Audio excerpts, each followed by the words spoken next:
Hey, my name is Michael with Central Alps, and today we're going to be looking at the brand new 2020 Jeep Gladiator JT. Now, this is the Overland edition, which is the Sahara version of the Gladiator.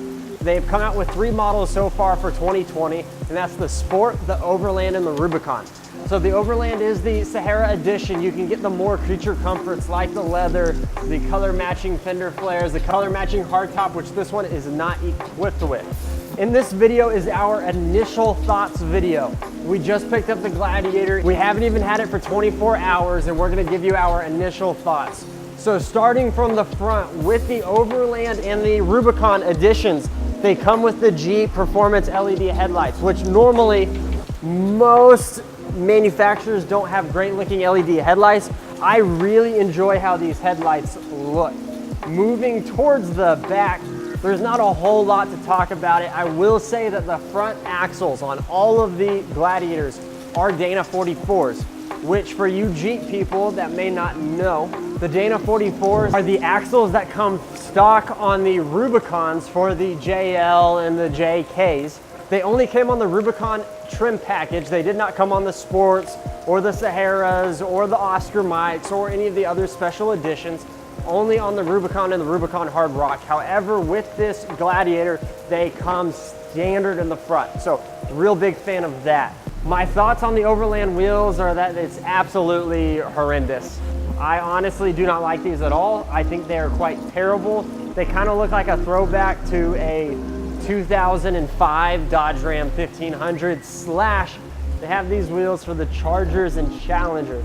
As we move to the back, I really like the fact that Jeep did a full length side step. They could have just stopped it in the back, kind of like the JLs, but they went all the way, which I'm a fan of. Keeping it on the exterior with the gas fill, all that I'm saying is that they could have done it without the gas cap.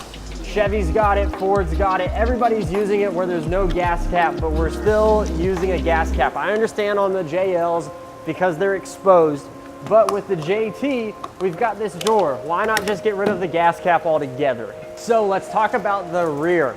My first thoughts are, I am so happy that Jeep did keep the hard top and a soft top, and the fact that you can remove the top. Absolutely love it. So glad that they did that. There is a sliding window, which I understand. I never use sliding windows in trucks, but some people might like it. My first thought was, why didn't they make it electric? There's already a hookup for the defroster on the rear window, so why not have the sliding window be electric as well?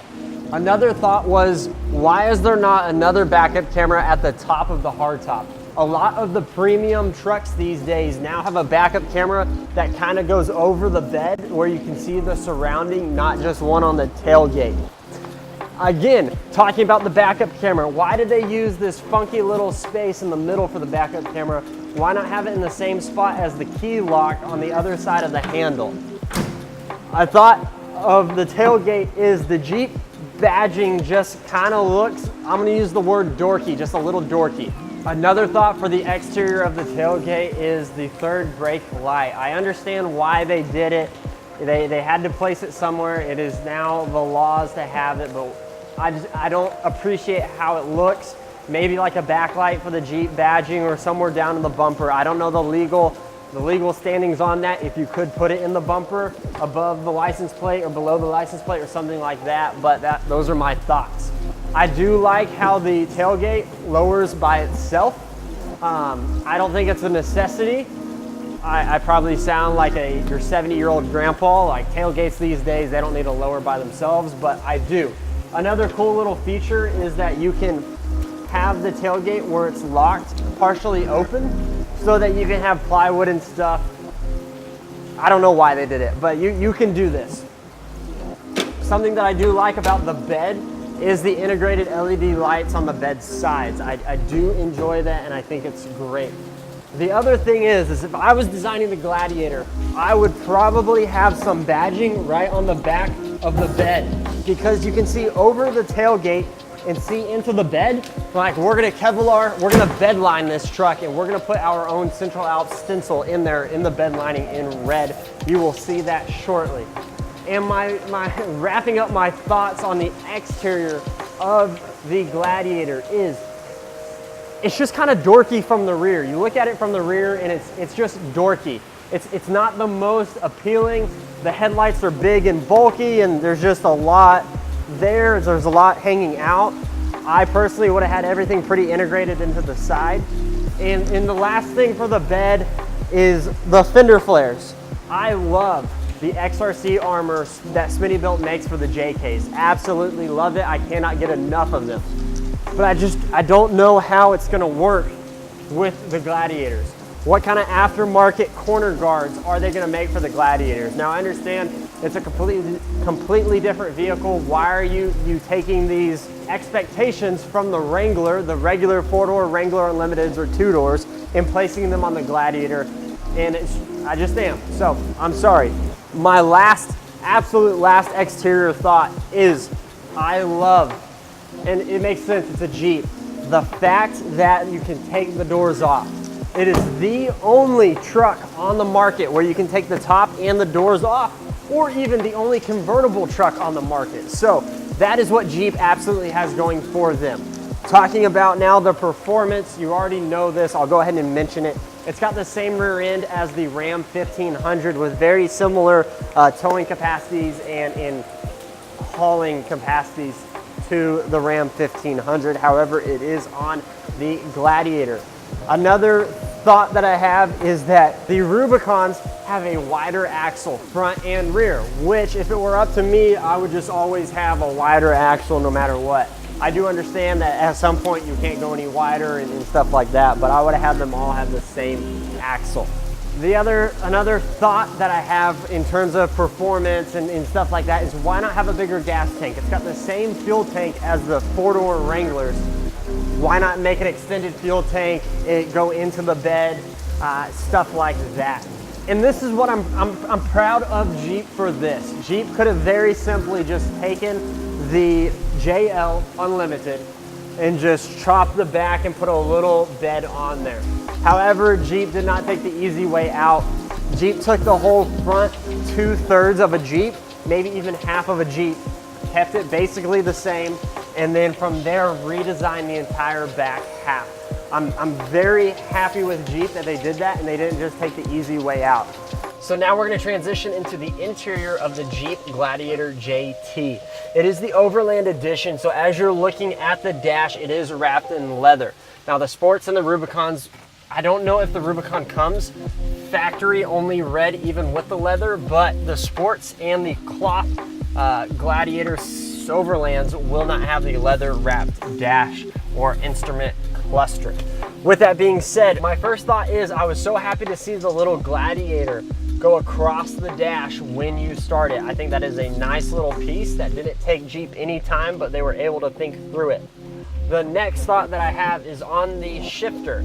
You have the Gladiator, you have the etching, the outline, whatever you want to call it, of the Gladiator, and I'm super happy with that. Keeping it with the gears, what I don't like about the Gladiator is we move cars around all the time at Central Alps. It's just part of what we do. We're moving cars into the shop, out of the shop, in the storage lot, parking lots, anything like that. It allows you to shift into gear, but as soon as you open up a door, it will throw it in the park. It will not let you roll with the door open, which I'm not a big fan of. Honestly, I drive around, I back up, I look out the side. Too much for that to be a feature. I also really like that the Overlands and the Rubicons come standard with the auxiliary switches, and we can open up the hood and I can show you where the leads run to for those auxiliary switches to hook up with. It's pretty standard on Ford F-150s and the Raptors and the F-250s, but for Jeep to have it standard in the Overland and the Rubicon, I'm a real big fan of. My next thought is it has to deal with Apple CarPlay, and this was one of my issues in the JL, and it makes sense that it's going to be the same in the JT, is the size of the buttons on the Apple CarPlay. These little buttons on the side, they're too hard to press as you're driving. I believe that they should be bigger, but that's just my opinion. Now, I will say, when you put the car into reverse, it is a very clear picture. It is a very clear video. most cars these days, even in 2019, they don't have the greatest quality of backup cameras. It's the same cameras that they've had since 2008, and they've worked since then, so they're going to keep using them. So Jeep has gone in with a great factory camera. A couple more thoughts on the interior. The first one is the fact that there is a heated steering wheel. I'm a big fan in the winter of a heated steering wheel, and I live in Texas, and it's not even that cold in Texas, but there is something about a cold morning with a heated steering wheel, big fan of. The next one that I think is I don't understand, and I'm a little scared when the vehicles start getting older, is the automatic on-off when you come to a stop. I understand it saves fuel, but when the Jeeps, and I know I'm thinking way too far in the future, but once they start hitting the 180, 200,000 miles and they're having issues starting, what happens when they turn off because you stop at a stoplight? Just something that I think about. It's probably nothing that I should be worried of. Another one is the fact that you have your garage door controls now up here. It's just Jeep making the JT and the JL more accessible to the everyday individual, making it more market ready to sell as just an everyday vehicle instead of an off-road specific vehicle.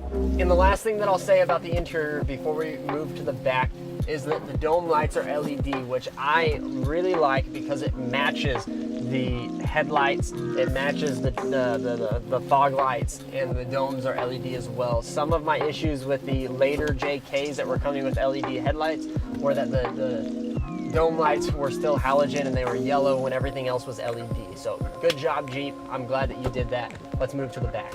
So these are my thoughts on the rear of the JT. The first one is I absolutely love that there are air vents in the back of the center console for the rear. The issue with the JKs and the JLs was always, and the TJs and the CJs and the YJs, was that the rears were always hot and it was hard to get airflow. You'd have to position your front air vents in the middle to point back to the rear, and it was just never a good system. I also like that they put the USBs on the rear as well so that the passengers in the rear could charge and or I believe play music. For you guys with families, it is super easy to hook up car seats on both sides. It's a piece of cake, no problem, so I like that. The next thing is that I like the fact that there is an armrest in the rear with cup holders. The JLs don't have that, but the JTs do. The last thing is that these rear seats fold up just like on any pickup truck. There's nothing super special about it. You do have a little container here, like in the back of the JKs and the JLs, to hold your hardware for your doors and your top. So this is my last thoughts on the seats. On the more upgraded versions, you can get locking seats that you can fold down and lock, and you can store your goods in the back or in the rear with a key. Honestly, it's just like the JLs not having keyless entry as a standard option and the JTs not having keyless entry as a standard option. I believe that they should have had the locking rear bottoms of the seats and rears of the seats locking standard across the whole board, not just on the more upgraded versions. So let's move to the front and wrap up this initial thoughts on the Jeep Gladiator JT. In regards to the auxiliary switches, I love the fact that the leads are so easy to access right here next to the battery. My issue with the Ford F-250s and Raptors and everything like that is that it's difficult to get to those auxiliary switches, but Jeep knows that you're going to use them. It has placed them in an easy way to gain access to. The Gladiators come with the exact same 3.6 engine that the JLs came with as well. They could have beefed it up a little bit, but I understand them going with the 3.6. My last thought on the Gladiator is it handles a little bit better on road, probably because of the extended wheel base. That is just a given. But at the end of the day, it is still a Jeep. It's got wind noise, it pulls like the Jeep pull, it pulls to the right just a little bit, it drifts to the right a little bit. It's a solid front and rear axle. It's not going to be perfect, but it is a Jeep at the end of the day. You can take the tops off, you can take the doors off, you can fold the windows down, and I absolutely love it. So these are our initial thoughts on the Jeep Gladiator JT pickup truck. We cannot wait to build it and get hands deep into it and see what we can turn it into. So keep watching out for those new videos of what we're gonna do to the Jeep, the lift, the tires, the wheels, how we transform it into a proper Central Alps vehicle. And while you're at it, go ahead and leave in the comments your favorite thing about the JT and your biggest disappointment with the JT. We would love to find out. We would love to talk to you about it as well. Again, my name is Michael with Central Alps. Thanks for watching and have a great day.